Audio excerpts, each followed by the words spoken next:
வணக்கம். இது வன்லங்காவின் இன்றைய முக்கிய செய்திகள். முதலில் தலைப்புச் செய்திகள்.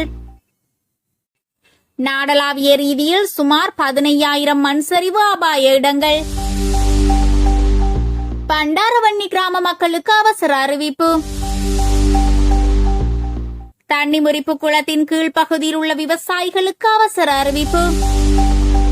முள்ளியவளை நெடுங்கணி வீதியால் பயணிக்கும் பொதுமக்களுக்கு அவசர வேண்டுகோள். இன்றைய வானிலை அறிக்கையை வளிமண்டலவியல் திணைக்களம் வெளியிட்டுள்ளது. நிவாரணம் வழங்குவதாக கூறும் மோசடிக்காரர்களிடம் அவதானமாக இருக்கவும். ரீபில்டிங் ஸ்ரீலங்கா நிதியத்திற்கு வந்து குவியும் தனியார் நிறுவனங்களின் நிதியுதவிகள். பேரிடரால் பாதிக்கப்பட்டுள்ள மக்களுக்கு ஐநா உலக உணவு திட்டத்துடன் இணைந்து ஆஸ்திரேலியா அவசர கால உதவி. இனி விரிவான செய்திகள். நிவாரணம் வழங்குவதாக கூறும் மோசடிக்காரர்களிடம் அவதானமாக இருக்கவும் மகளிர் மற்றும் சிறுவர் விவகார அமைச்சு தெரிவிப்பு. நாடளாவிய ரீதியில் அண்மையில் பாரதூரமான பாதிப்புகளை ஏற்படுத்திய தித்வா புயலால் பாதிக்கப்பட்டவர்களுக்கு நிவாரணம் வழங்குவதாக கூறி பாதிக்கப்பட்டவர்களிடமிருந்து தனிப்பட்ட தகவல்களை கோரும் பல குறுஞ்செய்திகள் வாட்ஸ்அப் மற்றும் முகநூல் உள்ளிட்ட பிற சமூக ஊடகங்களின் மூலம் பரவி வருவதாக அவதானிக்கப்படுகிறது.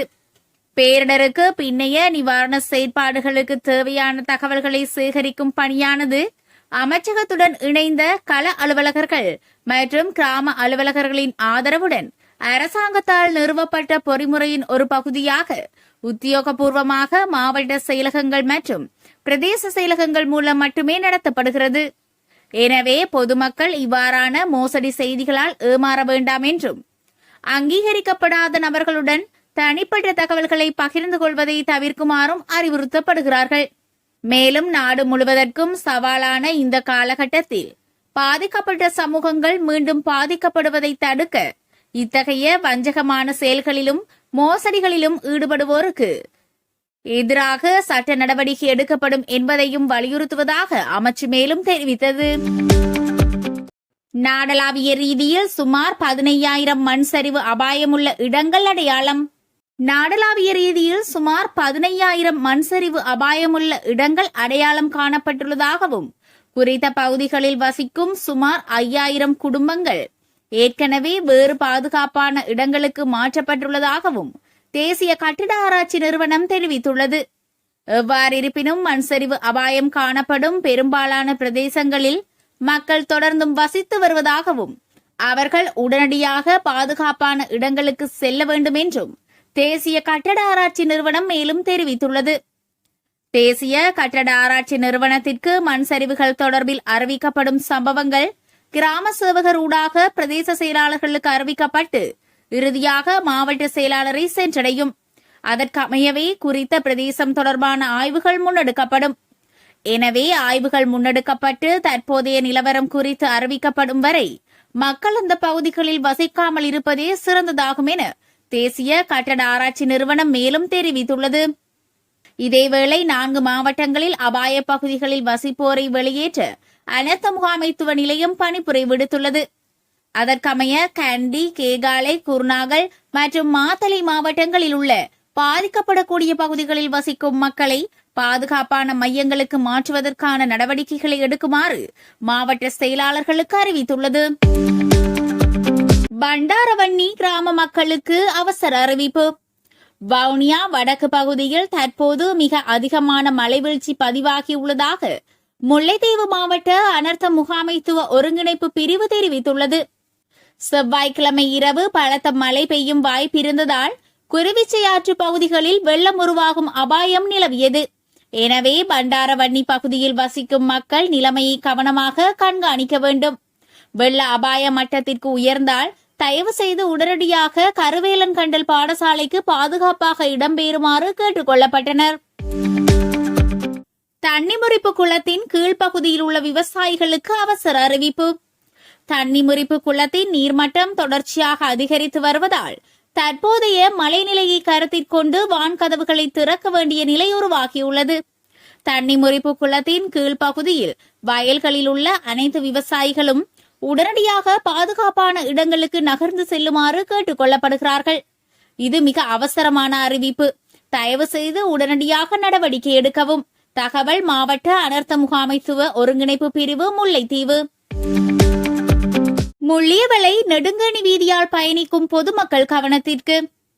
முல்லைத்தீவு மாவட்டம் கோடாலி கள்ளுக்குளத்தின் அணை பகுதி ஏற்கனவே உடைந்துள்ளதால் தற்போது பெய்து வரும் தொடர்ச்சியான கடும் மழையினால் அப்பகுதியில் பெருமளவு நீரோட்டம் ஏற்பட்டுள்ளது.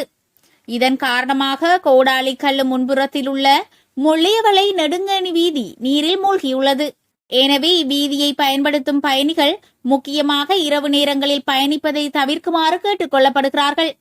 அவசர தேவைகள் இருப்பின் முள்ளியவளை ஒற்றுச்சுட்டான் நெடுங்கணி வீதியை பயன்படுத்தவும். இதனை முல்லைத்தீவு மாவட்ட அனர்த்த முகாமைத்துவ ஒருங்கிணைப்பு பிரிவு தெரிவித்துள்ளது. ரீபில்டிங் ஸ்ரீலங்கா நிதியத்திற்கு அனுனைன் ஹோல்டிங்ஸ் நிறுவனத்தினால் 25 மில்லியன் ரூபாய் நன்கொடை. டிட்வா சூறாவளியால் பாதிக்கப்பட்ட மக்களுக்கு நிவாரணம் வழங்கும் அரசாங்கத்தின் ரீபில்டிங் ஸ்ரீலங்கா நிதியத்திற்கு நாளாந்தம் நன்கொடைகள் கிடைத்து வருவதுடன் அனுனைன் ஹோல்டிங்ஸ் நிறுவனத்தினால் 25 மில்லியன் ரூபாய் நன்கொடை வழங்கப்பட்டுள்ளது.